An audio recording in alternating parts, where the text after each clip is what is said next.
ভুটানের আরেকটি আকর্ষণীয় জায়গা হচ্ছে ঝুলন্ত ব্রিজ, যেটা আসার জন্য প্রচুর পর্যটক এখানে ভিড় করেন।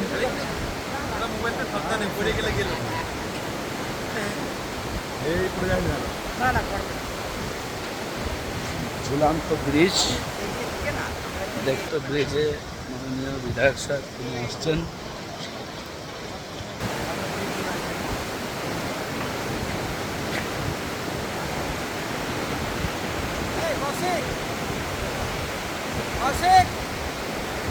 এই যে ঝুলন্ত ব্রিজ আপনারা দেখতে পাচ্ছেন, কোনো ছাড়াই পুরো তারের সাহায্যে এই ব্রিজটা আছে। কোনো কিছু নেই, কোনো নেই, কোনো রড নেই, কিছু নেই। পুরো ব্রিজটা হ্যাঙ্গিং ভ্যালে আছে, পুরো হ্যাঙ্গিং ভ্যালে, ঝুলন্ত ব্রিজ। মাঝখানে না গেলে ভিউ পাওয়া যাবে না তো স্যার। আরেকটু আসুন, আরেকটু এগিয়ে আসুন। মানে এক্সট্রা লাগছে, যা দেখার মতো। এই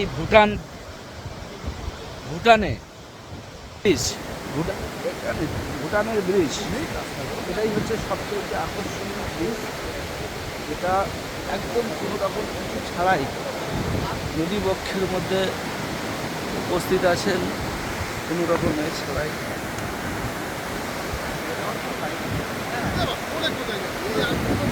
এই ঝুলন্ত ব্রিজটা ভুটানের একটা বড় নিদর্শন।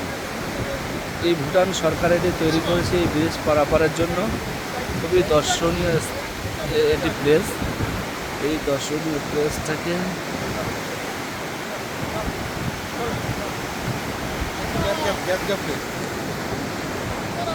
একটু গ্যাপ করে, হ্যাঁ কেউ মাথায় চলে যান আগে, এই এর উপর দিয়েই হ্যাঙ্গিং ভ্যালে, ঝুলন্তের উপর দিয়েই আসছে মাননীয় বিধায়কগণ এবং আমাদের পশ্চিমবঙ্গ স্ট্যান্ডিং কমিটির মাননীয় চেয়ারম্যান, আমাদের সকলের প্রিয় নেতা শওকত মোল্লা। আমাচুরাল ব্রিজ, এটি ভুটানে অবস্থিত হ্যাঙ্গিং ব্রিজ, একদম নদীর উপর দিয়ে ঝুলন্ত অবস্থায় আছে। এই ঝুলন্ত ব্রিজের উপর দিয়ে আসছেন ভাঙড় বিধানসভা, সাতগাছিয়া বিধানসভার পর্যবেক্ষক, ক্যানিং পূর্বের বিধায়ক, স্ট্যান্ডিং কমিটির মেম্বার মাননীয় শওকত মোল্লা মহাশয়।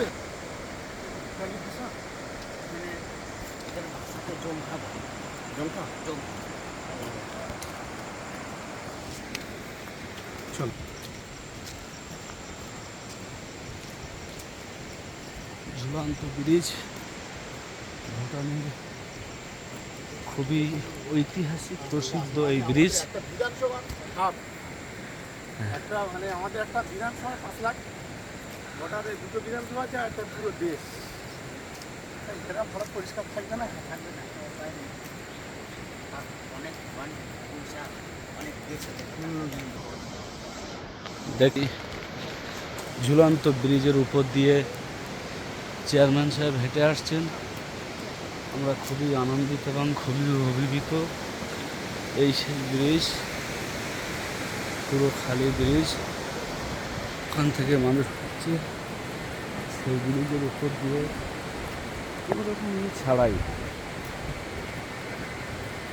এই যে এত বড় একটা কনস্ট্রাকশন, ভুটান দেশে অবস্থিত এত বড় নদীর উপরে, কোনো রকম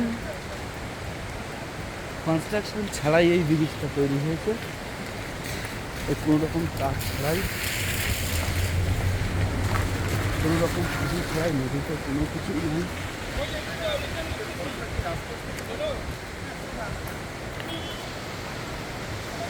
এই সেই ব্রিজ।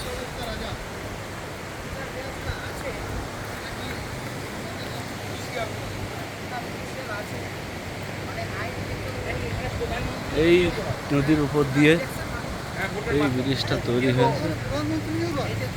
কিন্তু অল ইন অল রাজা আমাদের রাজা বরখাস্ত করে দিতে পারে।